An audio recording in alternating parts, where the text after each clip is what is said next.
Salam sejahtera untuk kita semua. Perkenalkan, saya Eka Prasetyaningrum dengan NIDN 1102069401.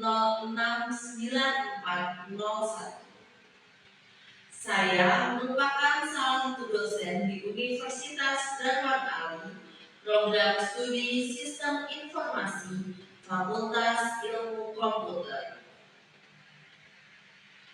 Video ini merupakan rangkaian dari pernyataan diri dosen unjuk kerja Tridharma Perguruan Tinggi atau PDD UKTPT di bidang pengajaran. Pada kesempatan kali ini saya akan menjelaskan salah satu mata kuliah yang saya ampu, yaitu komputer akuntansi dengan teknik pendekatan DIA, Delivery, Interaction, and Assessment. Mata kuliah komputer akuntansi merupakan salah satu mata kuliah lanjutan dari mata kuliah pengembangan akuntansi yang diambil oleh mahasiswa pada semester genap dengan bobot 3 SKS. Mata kuliah komputer akuntansi merupakan mata kuliah yang berintegrasi antara teknologi informasi dengan praktek akuntansi. Gunanya untuk menghasilkan, menganalisis, dan mengelola informasi keuangan dengan lebih efisien dan akurat. Mata kuliah ini memfokuskan pada penggunaan perangkat lunak akuntansi dan alat teknologi terkait untuk memfasilitasi proses pencatatan transaksi keuangan, pembuatan laporan keuangan, serta analisis data keuangan. Mata kuliah ini juga menyoroti pentingnya kontrol internal dan keamanan informasi dalam konteks sistem akuntansi yang didukung oleh teknologi. Dengan mengikuti mata kuliah komputer akuntansi, diharapkan mahasiswa mampu memahami teori akuntansi berbasis komputer. Mahasiswa juga diharapkan mampu menggunakan perangkat lunak akuntansi yang umum digunakan di dunia bisnis, seperti aplikasi Zahir Accounting dan aplikasi Accurate. Mahasiswa juga diharapkan mampu mengidentifikasi studi kasus akuntansi pada perusahaan dagang dan perusahaan jasa. Mahasiswa juga mampu mengaplikasikan dan menguasai studi kasus akuntansi menggunakan perangkat lunak aplikasi Zahir Accounting dan aplikasi Accurate. Mahasiswa juga diharapkan mampu mempresentasikan dan mempertanggungjawabkan hasil proyek yang dikerjakan. Kemudian mahasiswa juga diharapkan mampu mengembangkan aplikasi sistem informasi yang dapat membantu masyarakat untuk mengolah data keuangan. Pada mata kuliah komputer akuntansi terdapat dua metode sistem pembelajaran yang saya gunakan. Yang pertama adalah asinkronus dan yang kedua adalah sinkronus.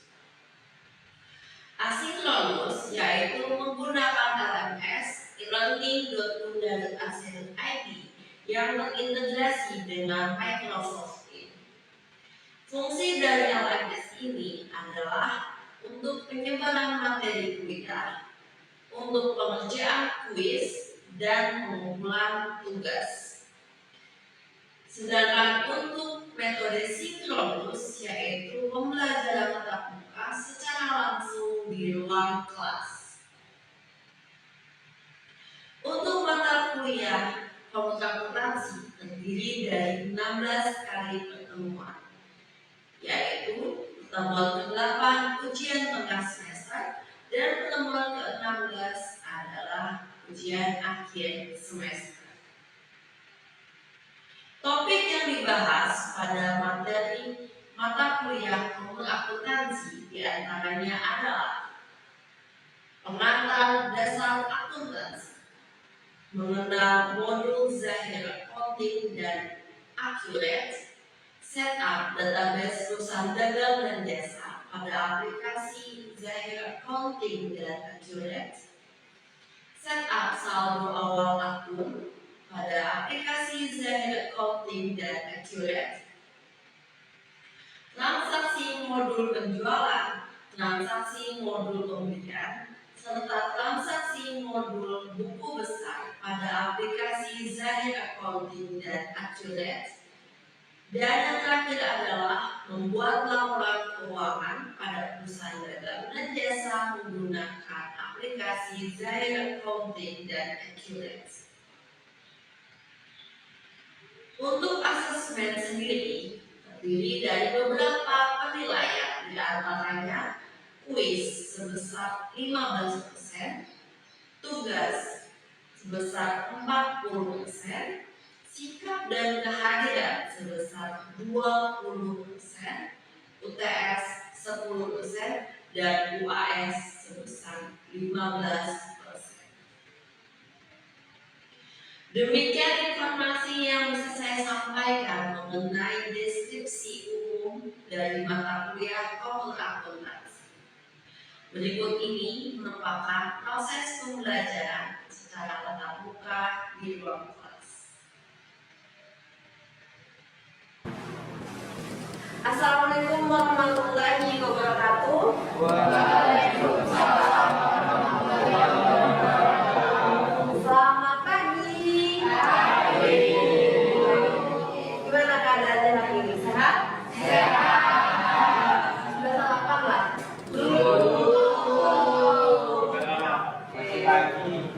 Masih pagi ya. Oke, teman-teman, sebelum mulai perkuliahan hari ini, alangkah baiknya kita berdoa. Menurut kepercayaan kita masing-masing, berdoa dimulai.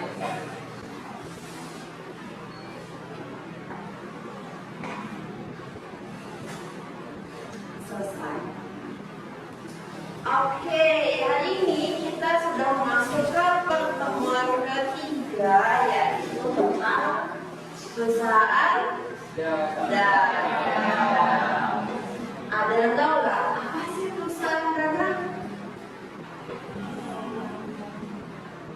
Apa itu perusahaan dagang ya? Apa perusahaan dagang? Ayo, apa? Perusahaan dagang? Dagang adalah perusahaan yang kegiatannya membeli barang jadi dan menjualnya kembali tanpa merubah bentuk barang tersebut. Oke, ada lagi pendapat lain. Perusahaan dagang. Nah, perusahaan dagang ini kan sesuatu yang paling sering kita dengar, usaha dagang. Apa itu? Nah, Tiara, tahu Tiara? Gimana Tiara? Perusahaan dagang. Kalau perusahaan dagang itu biasanya kita mencari apa sih? Barang. Terus apa lagi? Kalau yang punya usahanya mencari apa? Keuntungan. Jadi perusahaan dagang itu adalah perusahaan yang kegiatannya itu untuk membeli barang dan menjualnya kembali tanpa merubah bentuk. Dan tujuannya adalah untuk mencari keuntungan. Nah, di sini ada beberapa karakteristik perusahaan dagang. Yang pertama adalah perusahaan dagang menawarkan produk yang jelas wujudnya. Pernah nggak sih kalian beli sesuatu tapi nggak jelas bentuknya? Pulsa termasuk perusahaan dagang atau jasa? Ayo, pulsa. Tapi bisa digunakan nggak kalau pulsa? Bisa. Bisa. Ada walaupun nggak ada bentukan, tapi dia bisa digunakan. Oke. Kalau yang lainnya, nggak pernah ya. Pasti selalu ada bentuk dan wujudnya karena ada barangnya. Kedua, dalam perusahaan dagang, laba diperoleh dari selisih harga jual dengan harga pokok penjualan. Jadi memang keuntungan itu biasanya didapatkan dari harga beli dan harga jual. Dari selisihkan biasanya kita ambil ke keuntungannya. Contoh misalnya harga belinya 5.000, kita jualnya biasanya berapa? Terserah penjual ya, bisa 7.000, bisa 8.000. Berarti untung dia dapatnya kalau misalnya 8.000, 3.000. Berarti itu adalah laba dari usaha yang dia dagang. Karena dia menjual ya, dia tidak melayani jasa. Nah, kalau toko sembako nih, dia beli misalnya sabun Rinso, sabun, dia perlu mengubah bentuk tidak? Tidak, karena yang dia jual adalah bentuk aslinya tadi, sesuai dengan yang dia beli dengan distributor atau agen. Kemudian menggunakan akun persediaan dagang yang terdiri dari persediaan awal dan persediaan akhir. Kemudian memiliki perhitungan harga pokok penjualan. Nah, di sini ada beberapa akun dagang yang tidak dijumpai pada perusahaan lainnya. Contohnya kayak perusahaan jasa, perusahaan manufaktur, gitu kan. Dan dia hanya dimiliki oleh perusahaan dagang sendiri. Yang pertama adalah ada akun persediaan barang dagang. Kemudian ada akun HPP. Apa HPP? Teman tahu HPP? Gimana nama? HPP. Apa? Ada semua biaya pembelian barang yang timbul akibat dari adanya penjualan. Oke, kepanjangan HPP?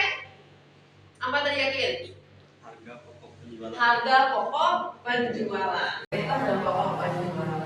Tapi kalau nanti ada juga namanya harga pokok pembelian, tergantung dari kegiatannya ya. Terus ada akun retur pembelian atau penjualan. Apa itu retur? Mengembalikan barang. Terus ada akun potongan pembelian atau penjualan, biasa disebut diskon. Ini paling ingat ya, diskon. Ada akun biaya atas pengiriman, biasanya kayak oke ya. Ada akun penjualannya sendiri. Jadi ada 6 yang memang akun ini hanya ada di akun perusahaan dagang.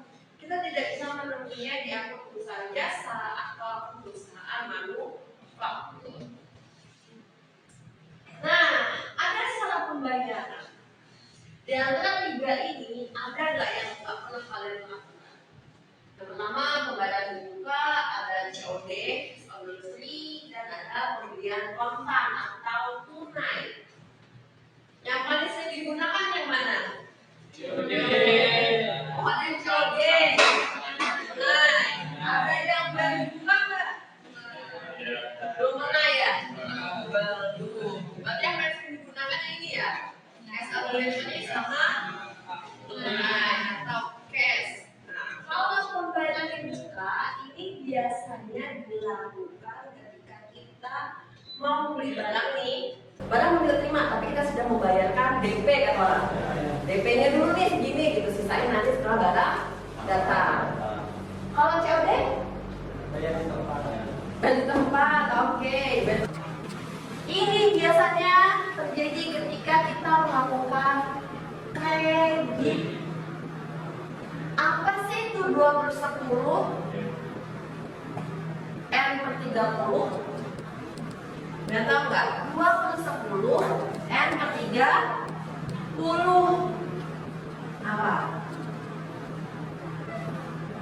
Di sini jika terjadi kredit,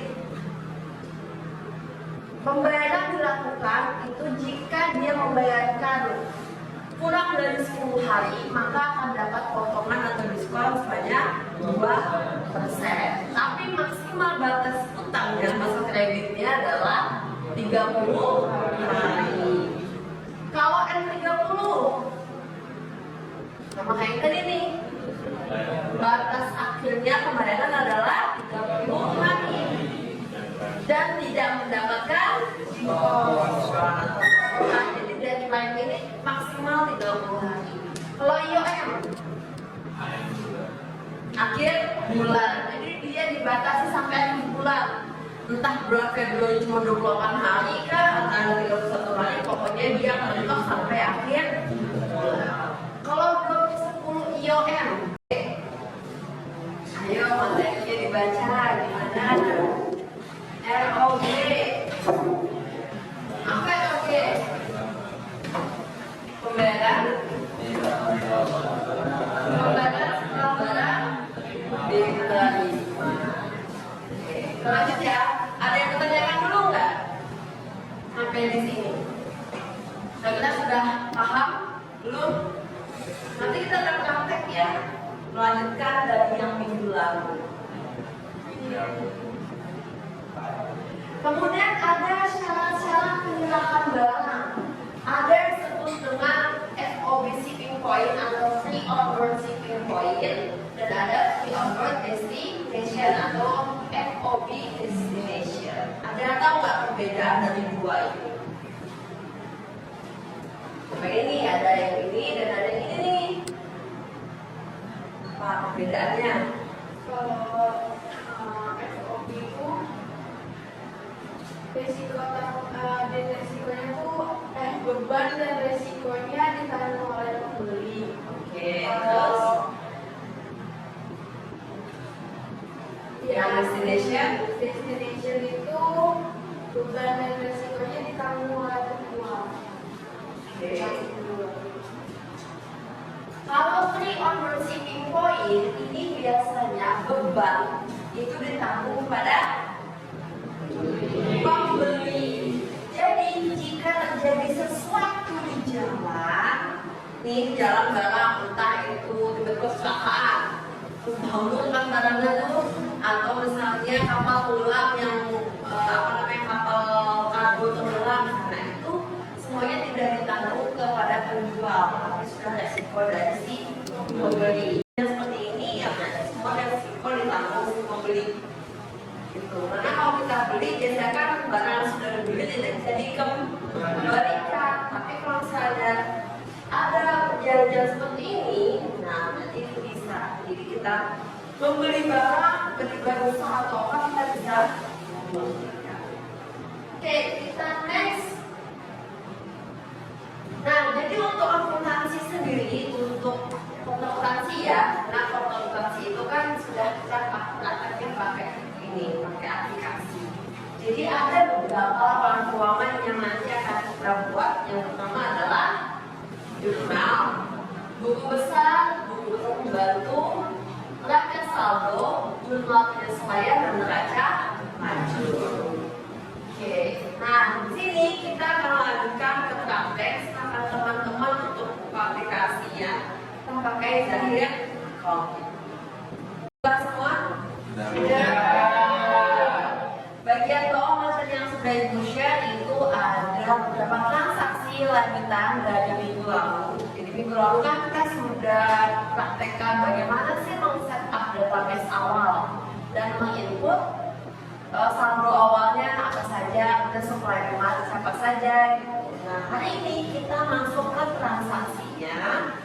Yang pertama bisa kalian lihat di sini ada biaya operasional, promosi dan iklan pada tanggal 3 Januari 2017.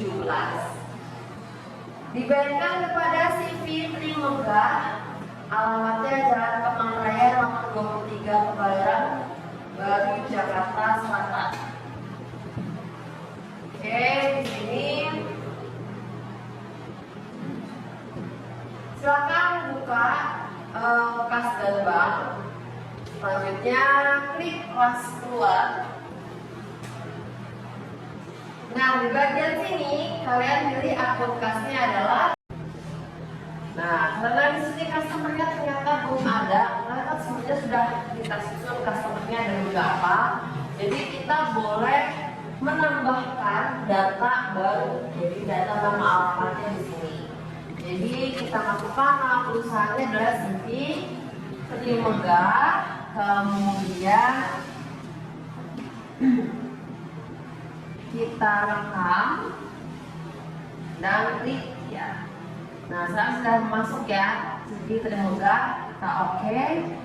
Kemudian kita lihat tanggalnya. Nah, untuk tanggal sendiri ini sesuai dengan default laptop kalian masing-masing. Jadi kalau misalnya laptop kalian atau PC kalian menggunakan bulan, tanggal dan tahun, atau tahun tanggal bulan, atau tanggal bulan tahun, disesuaikan saja. Nah, kalau untuk ibu sendiri di sini menggunakan tanggal bulan tahun. Jadi tadi kita cek tanggal berapa tadi? Tanggal 3 Januari 2017. Oke. Lanjut ke barang kedua, yaitu TV 14 inch. Di ordernya 1 dengan harga 495.000 dan pajaknya 10%. Oke, kita masukin TV 14 inch berarti nomor B05, ordernya 1, kemudian harganya 495.000 dengan pajak. Oke, lanjutkan. Aplikasi dari namanya Yudina. Jadi di sininya kita masukin sales media adalah Yudina. Karena belum ada tambahkan data baru untuk sales atau disebut employee (EMPL) karyawannya. Sekarang jabatannya adalah marketing. Terus kita rekam dan oke. Tanggal pengantaran ini kita bisa sesuaikan. Tadi kita belinya kan tanggal 5 Januari. Kemungkinan bisa diangkatkan juga tanggal itu atau boleh 7.275. Nah, kita rekam. Kita bisa cek lagi di sini. Oke, sampai di sini gimana? Ada yang merasa kesulitan? Tidak. Aman? Aman. Oke, aman. Kita lanjut lagi ya. Ke transaksi keempat. Nah, kita masuk ke transaksi penjualannya. Penjualan kredit dengan uang di muka. Di sini ada termin. Masih ingat tadi terminnya ini? 2/10 dan 30 berarti apa? Deadline-nya tanggal 30, kalau misalkan dia bisa bayar dalam waktu 10 hari, dia diskon 200. Oke, berarti deadline-nya tanggal 30.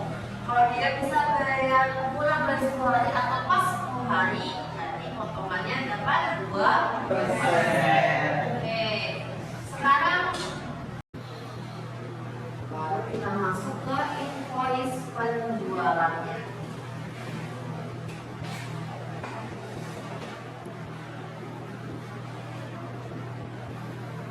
Di sini nomor SO-nya tadi sudah ada, S001 dengan urusannya adalah PT Gawe Segara.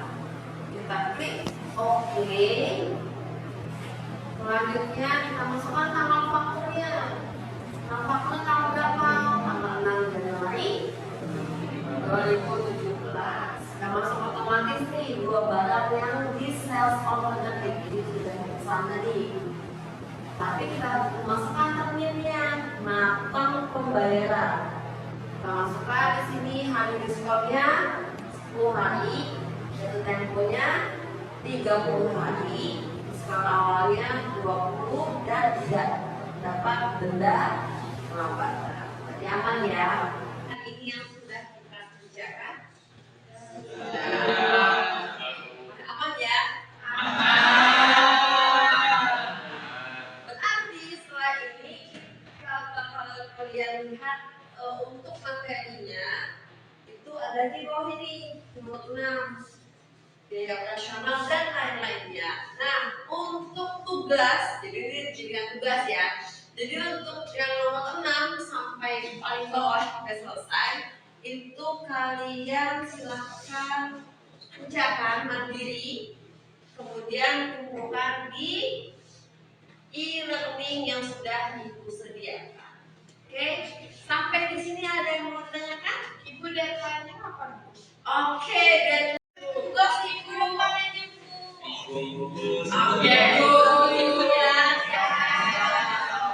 Oke, untuk deadline-nya berarti 1 minggu ya tugasnya ya. Sepakat? Sepakat. Nanti kalian kerjakan, kemudian kirimkan di e-learning.